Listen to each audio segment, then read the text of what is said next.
Another advantage to supplements is their mobility. The Kakadu plum, a staple of the Aboriginal diet in Australia, is a great example of how regional nutrition is becoming available to a wider audience. The Kakadu plum, it occurs only in the northern part of Australia. So we have to find a form to preserve that fruit and the vitamin C it contains. And the best way to really do that is in a supplement form. With the use of supplements growing every day, the industry is faced with the challenge of offering a wide range of supplements available to the public. During our quest for nutrition, technology has been both a help and a hindrance. On one hand, it has enabled scientists to understand the components of food and their effect on the body. But it has also been responsible for many of the obstacles in our path toward good health.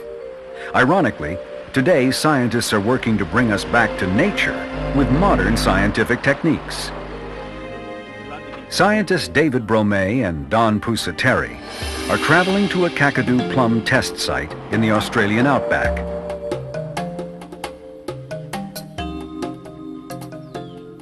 There's some roos up there. It's our natural grazers out there. In a carved-out swath of land, the men have set up an organic farm that is home to thousands of Kakadu plum trees in various stages of development.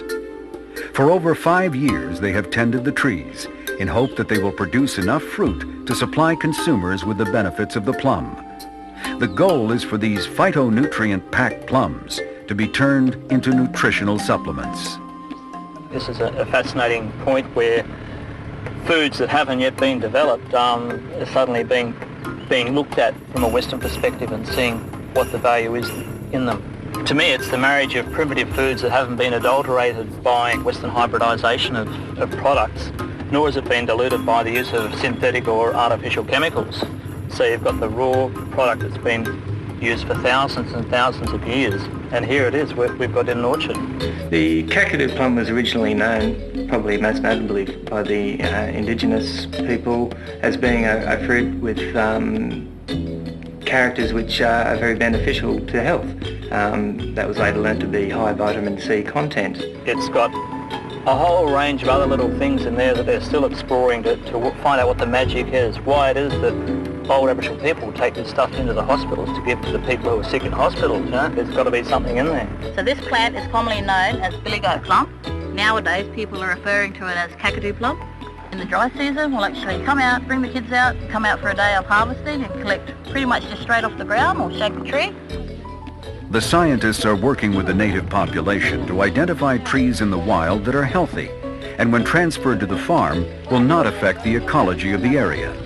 What we're looking to do is actually bring this tree into cultivation, something that's never been done before. So we're trying to determine what best varieties to have in the ground, the best way of growing it.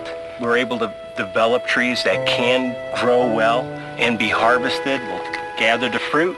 The fruit is immediately frozen and transported to a processing facility where it is extracted, turn it into a concentrate. To produce enough plant material for the marketplace, millions of plums will have to be grown and harvested. Unfortunately, nature and traditional farming methods are not prepared to produce such numbers.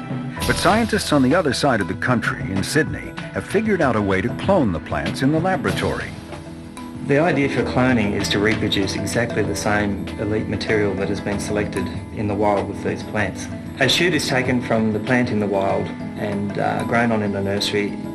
It is then introduced to the tissue culture process and multiplied, from which many shoots are created and sent back to the plantation, from which ultimately thousands of trees can be grown and the fruit harvested. What we're looking to do is not really enhance what nature provides, but giving nature the opportunity to grow more of the elite plants that are within that local Kakadu plum population. Once the plum trees have taken root in the laboratory, they are then shipped back to the farm where they are replanted. We've gone the full circle. This is great. This is where science, I guess, intersects with the outback. It does. It's almost leapfrogging. You're going from nature to science, now you're back to nature once again, only in multiple. And in a few years, ideally, we'll be producing fruit off of these tissue culture plants, and it'll be very high vitamin C fruit that we're producing. Oh yeah. We'll hope to share this one with the world. Sharing the benefits of indigenous plant-based foods and herbs is also the goal of several teams working across the globe. In Siberia, Rhodiola rosea has been used for centuries as an energy elixir and appetite suppressant. In the Republic of the Congo grows Aphramomum stipulatum. This herb in the ginger family has been used for centuries to promote male fertility. Mushrooms are being studied in China for their beneficial effects on the immune system. Commercial operations are growing algae ponds across the world to harvest important carotenoids like beta-carotene. And there are thousands of other plants still to be discovered that will eventually benefit us all. We only eat probably less than 0.1% of the total plants that occur in the global sphere. So there's a huge area that we've yet to cover. While